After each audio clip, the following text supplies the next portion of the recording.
Page 328, Sonatina in C major. I guess we know what key it's in. So I'll go through the process I use. I look it over, it's a page long. Treble and bass clef to start at least. Note, well, we already know the key signature is C major, no sharps or flats.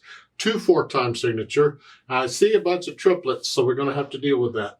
I'll take it one hand at a time because we are moving around a little bit. I like to be able to connect everything with the fingers if I can. So starting here, we have a triplet right off the bat. How you count triplets, people do it differently. You do it, figure it out. I don't care.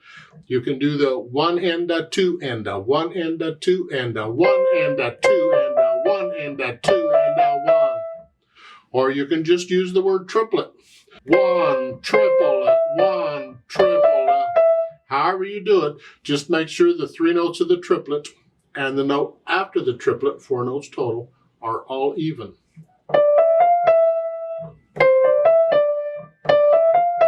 Ba-ba-ba-bum, ba-ba-ba-bum. Go on to here, go on to, it's got to be even or it's not a triplet. But then in the third measure, you get 8th notes, 1 and 2 and. Now we do this a lot in piano, so you get a lot of practice at it. You will get really good at it eventually, take my word for it. So you'll go back and forth between triple and duple time.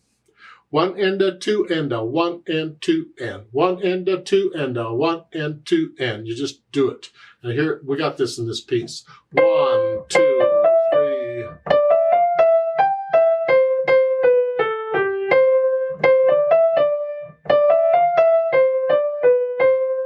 I like the fingering there too. Now going on to measure 9, they want second finger again. I'm on second finger. So I'm going to reach up and use third finger here, and then reach up again. Now I'm in position. So I'm just here and then I'm here. So I don't want to go from here to here is the reason. And then to reach up for measure 9, just here, 2 or 3. And then reach up again.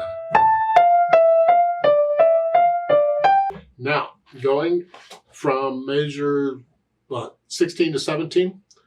You want thumb again? No, I want to connect them. So I don't want to use thumb again. However, in measure 17, I got 2 C's. So that's played twice. I can change there. So in the first note, I play third finger, and then thumb. So I can connect the notes. So again, starting around measure 13, you're here. And then 3, 1. So that's what we were doing in measures 19 and 20. We took advantage of those 2 C's to change hand positions. Same difference. Again, 4 and then 1. Yeah, so I can connect all these notes with the fingers, okie dokie. Left hand, well, I want to do the same thing if I can. You're here, 1, 2, 3, 4, 1. Then they 4. You could reach down, just 3, 1.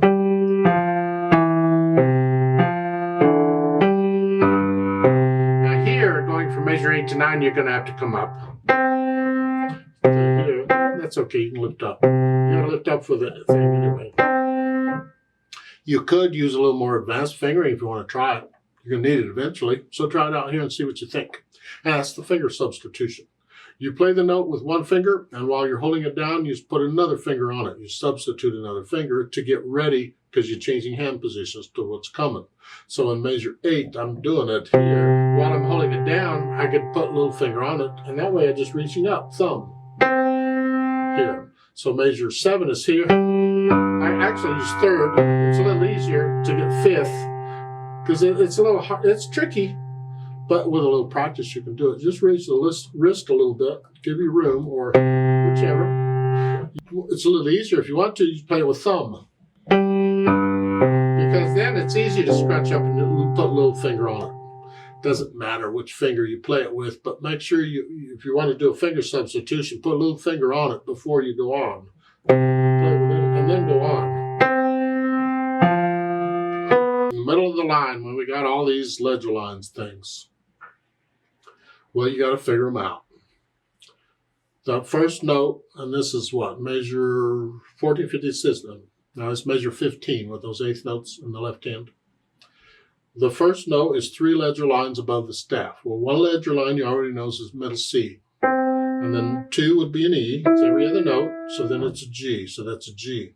In my opinion, you should memorize all the notes up to 3 ledger lines above or below any staff, because you're going to get them. And you just know it's a G. 1 and 2. I mean, they could have given you a treble clef right quick and left the notes within the staff, but instead they've left it bass clef and given you ledger lines. It's the publisher's or the composer's choice as to what they do.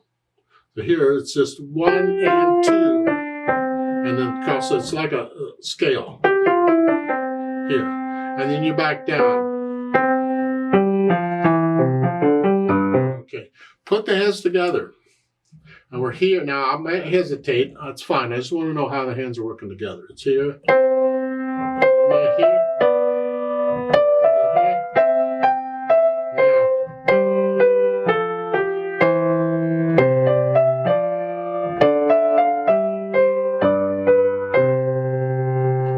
You get the idea.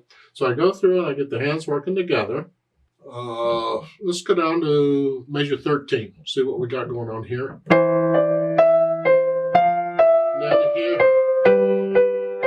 There, and measure 15, the left hand comes out. When I play that, it comes out. That gives you time to move. So forth. So you put the hands together. Then I go back over it slowly and carefully and get rid of the hesitations. Now, if you're struggling at this, when it comes time to get rid of the hesitations, break it up. Take it maybe a line at a time, or 8 measures at a time. 8 measures works out to be a phrase here. So just take it a phrase at a time and get it good. And then once you have it, no hesitations, set it aside and do the next phrase. Don't play the first phrase again until you've gotten all the way through the piece. So concentrate on the next 8 measures. And once you got that, then do the next one. And then once you got all the way to the end, just in pieces, then you go back and put it all together. It's much more efficient practicing than always starting at the beginning every time and trying to play through it. Don't recommend it. You'll waste a lot of time. When you're first learning a piece of music and you're trying to get the notes and the rhythms, don't be playing the stuff you can play over and over and over. You already learned that. Focus on the stuff you can't play. Put the other stuff aside. Don't play it until you get the other stuff worked out. Then you put it together and you'll learn the song much more quickly. We get the notes and the rhythms and no hesitation. Then I think about the articulation. Here it's pretty connected. Most of these curved lines are slurs. And remember, you don't always lift up before and after a slur. You just connect them. Here, I think we're dealing with 8 measure phrases. So at measure 8, when you're done, you can lift up with both hands, like taking a breath. And in measure 13, it's connected. Connect all this. In my opinion, that slur line could have gone over the whole thing. All 4 measures there in the third line. You want to lift up before the next one. Before measure 17, that's the new phrase. Lift up. Here. Well, they have you using thumb on both. You have to lift up. I had you change the fingering, but still lift up. It's a new phrase, but the left hand, connect it. So start at measure 13. I'm going to connect this left hand except for the rest. Here.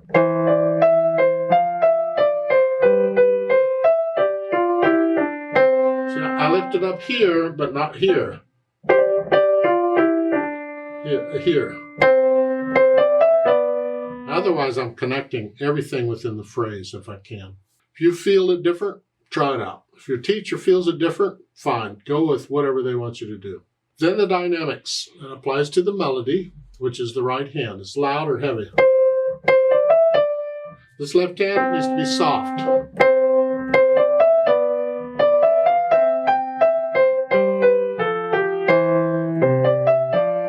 At measure 7, you get the hairpin to come down. You come down soft. Soft. The left hand's very soft.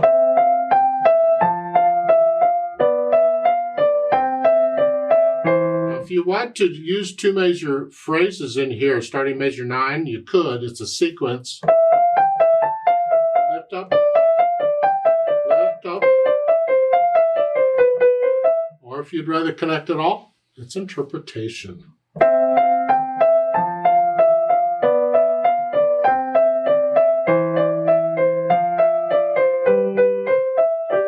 Measure something or other with the middle of the 3rd line, you get the hairpin and come back out. This, very soft, up to about a moderately soft to moderately loud. Because the loud's in the right hand.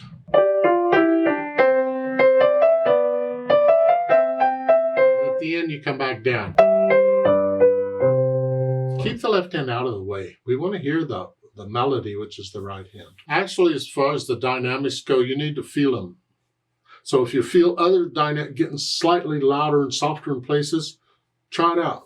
See if you like it. Sometimes you just have to actually hear it to see if you, I might feel it and then it turns out it's the wrong feeling. But you might like it, stick it in there. You'll have to stay at exactly loud for the first 6 measures or so. You could hear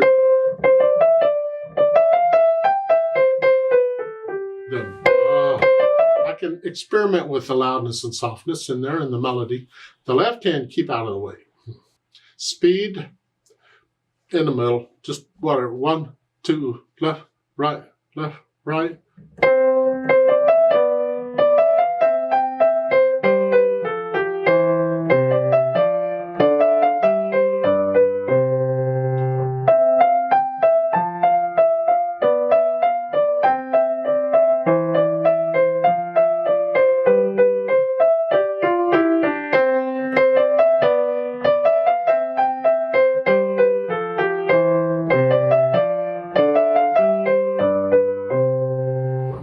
One way of doing it. If I played it again, it would sound different because I would play it different because I would feel it different.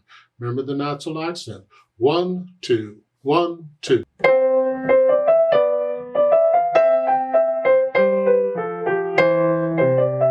Feel the natural accent as you're going through this. Don't exaggerate it like I'm doing unless you're just practicing it, but feel it.